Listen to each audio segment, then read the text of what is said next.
In previous tutorial, I told you what is the Spring framework, what is our project outline, and what we are going to do in this COVID-19 cases tracker application using Java. So we are going with Spring application, and we already have seen how we already created the Spring initializer part and each and everything. So I downloaded zip file from that part with Spring initializer, and I'm going to open it. So for the opening in IntelliJ IDEA, basically this is our IDE, this is front page of IDE. What I'm going to do, I'm going to click open here. Once this is click open, you can see all the things. So this is my application, which is I downloaded the zip file, I extracted that zip file, and this is my application. I'm clicking OK here. So you can say this is the in browser and loading run. So trust this project first. As I'm opening the third party project, as you can see, I have to mention this. IntelliJ IDEA intelligent is very intelligent. It will load all the components, adding the dependencies and is and etc. It will take care of it.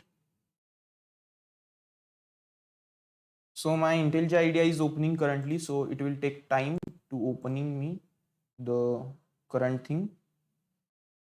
So let us check first. So it's our project is my main project, so it will take time to load each and everything. Once it is loaded, I will tell you what we are going to do here basically. So now you can close the tips basically. Now you can see everything here. So this is our project, and I'm going to packages mode first. Okay, so it is taking time to load everything here. So it will take time to load each and everything. Once this is done, you can get your everything here only. So let me check through my that part also, whether it contains, okay, contains everything there only. So it is taking time to load each and except everything, because as you can see there is loading bar also there. While this is loading, I will explain the PPT part, or we can say the thing I'm going to explain is here is Spring framework. So as I told you, Spring is a lightweight framework for your development, and it's a framework of frameworks for different things. So inversion of control, IOC. What is the inversion of control? Before any projects you have seen, actually these are using some what we can say system enabled dependencies. We are adding libraries manually, but in this thing what we can do, we can inject our libraries in pom.xml, which is basically properties XML, you can say. So this is all about how we are going to do this. Let us check what is the design patterns in removing the dependencies. Consider this example. It's easier to maintain and test also. IOC. This is class employees. Address is another thing, and I am assigning employee address to this part. So it is basically direct dependency of between, we can say, employee and address. So this is very tight coupling. I am displaying directly. So what happens if I am having error in address, then there is an error in employee class also. If there is error in employee class, then error in address class also. But I can maintain both applications separate. I can run employee separately, I can run address separately if there are no runtime errors. So this is all about how we are going to do this. So let us check what is the basic thing in this is a basically tight coupling scenario. But using inversion control, what we can do, we can use dependency injection. What is the dependency injection in this? We can add dependencies with some XML tags in pom.xml. So it will download direct that dependencies from the net, or we can say that's a real time thing you can do. So this is all about how we can do this. But what is the importance of this, what is the advantages of this is it makes code loosely coupled. And let me tell you what is the loosely coupled first. As you can see, class employees, address employees, employee address. So I am making another variable for that. So what it will do, it will copy that, it is copy that, again it's securing copy. So I'm copying that address using this keyword. So now there is no direct dependency, we can say. We can use the address part here and we are putting here, and that employee is also satisfying this address. So if there is an employee, we can run address class, or vice versa. If there is an error in address class, we can execute at least employee class. So this is a very good practice while developing any app. Loose coupling. Do not maintain a tight coupling. While you are developing a software, there are two terms are used: tight coupling and loose coupling while writing the object part. So, or we can say object chart. There are some maintain, we can say, for the tight coupling, like you have some security purpose, online authentication, OAuth, basically you need tight coupling there because it's very crucial, important. For each and every username there should be unique password, or we can say of each and every username should be unique. For that purpose you can use tight coupling. But in such cases, but like collecting a data, representing a data visualization in Java, we can use loose coupling. So this is the basic thing of loose coupling. In Spring Framework, IOC container, which is basically inversion of control. IOC container is responsible for inject the dependency. Just injecting a dependency, no need to use direct library. Why we are not using direct library? We need to download it, then we need to specify the path, each and etc. Instead of this, what you can do, you can just do some downloading that part, and downloading will take by IDE only. IDE will check everything dependency, it will download dependency, each and etc. What we do, we provide the only metadata of to the container, that XML file or annotation. We can use annotations there and we can proceed with metadata.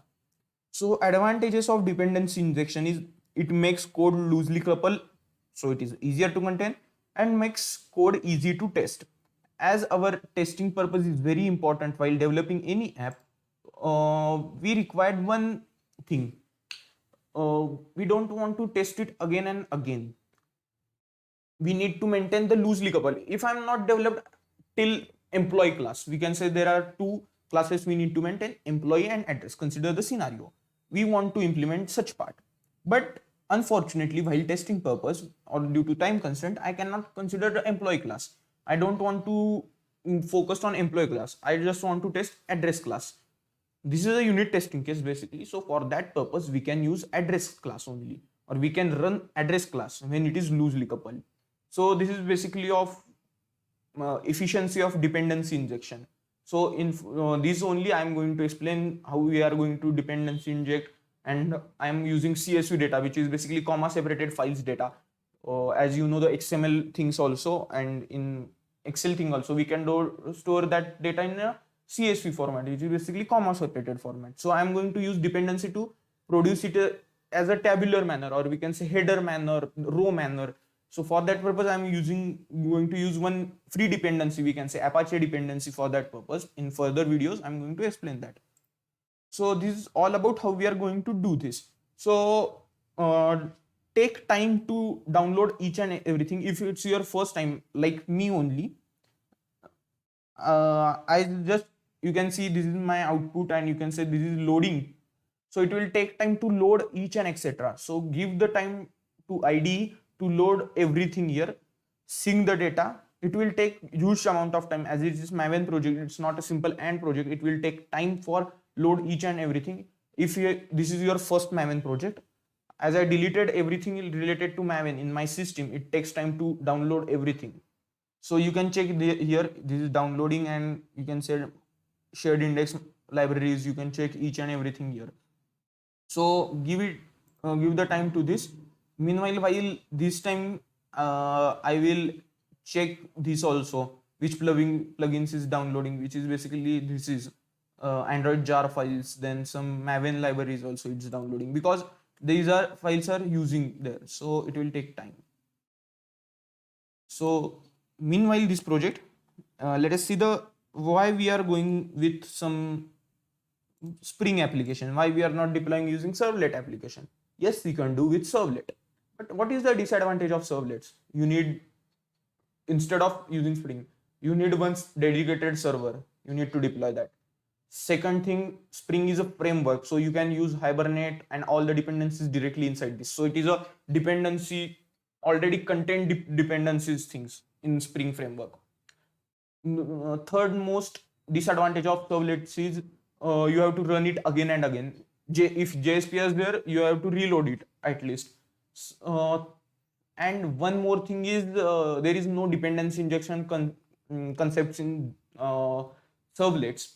You can use servlets concepts in what we can say Spring framework. I'm telling the servlet concepts, like creating a HTML file, deploying in that HTML file. You can use the servlet part. But for the main thing, for the total backend thing, we need to require only Spring framework. And third most thing is it's purely Java thing. You can use some HTTP libraries and you are going to work with that. In the servlet, you have to invoke that servlet HTTP response request class, and this is very rudimentary technique, I can say, and it is very old technique to fetch the data, request the data from the database, or we can say server. Instead of this, we can use this. This is most advanced thing. Plus, as I told you, it uses struts, Hibernate, EGP. These are the basic frameworks for developing any web application. So Spring framework is very helpful. Plus, Spring framework provides the security, Spring Boot, each and etc. So these are the multiple types of Spring things inside this. As I told you, we already while developing any or we are initializing that thing, we already installed some direct dependencies there, like Spring Devs, then Spring theme leaf for accessing the HTML files and each and everything. Also, we added Spring Web application dependency also there. So it will be very helpful for doing this. Advantages of what we can say Spring. Predefined templates. Spring framework provides template for JDBC, Hibernate, JPA technologies. So no need to require to write from scratch. If you are invoking JDBC file, it will directly give the some code related to that. And these are some basic technology. It hides basic steps of these technologies. So let us make one example of JDBC template. You don't need to write a code for exception handling, creating connection, creating statements, committing transaction, closing connection. So JDBC is already invoked that, or we can say Spring framework already contains that part to require directly queries. So you need to write a code to executing queries only. So it saves a lot of JDBC code. Second thing, loose coupling. As I told you, what is the loose coupling in dependency injection? The Spring applications are loosely coupled because it's dependency injected. We are using dependency injection. We are going to specify our libraries in what we can say pom.xml, properties.xml, and it will use that part only. Again, it is easy to test. So I will tell you why it is easy to test. The dependency injection makes easier to test application, as routes or application runs requires a server to run application, but our Spring framework doesn't require a server. We can invoke or check our application in our what we can say command prompt only, if it's working or not. Or if I'm going to deploy on a web, so I need require here server, but Apache is already server given in the what we can say Spring framework, predefined server. We need to just call it. So it is very helpful to deploy this on the server. So let us check my ID. As you can see, this is very, as you can see, shared indexes are downloaded, each and everything. And as you can see, Spring framework is also doing this work. Here you can say Spring plugin. Here is Maven. Each and everything is installed now. So let me minimize this part. So before going further, let me check my ID, or we can say what I'm going to check here is basically project structure. I'm going to going to project structure because I mentioned their 16th version. If my applications runs on another versions, you have to check that. So go to project, check project SDK. So let me zoom out this first. Okay, this is project SDK is this. So I'm using this only, project SDK. Click apply, click enter. Okay. So that's it. You can do. If you want to change anything extra, you can mention that also. So this is all about how we are going with this project. So in further thing, I'm going to explain how we are proceeding with this application specifier. So this is just how we can invoke or import project in our IDE. Before going to project, let me tell you what I'm going to specify. Let me open the packages manner only because I want to check the packages manner only. So inside the SRC, I'm going to explain something here. So let us check in further things how I'm going to explain each and everything.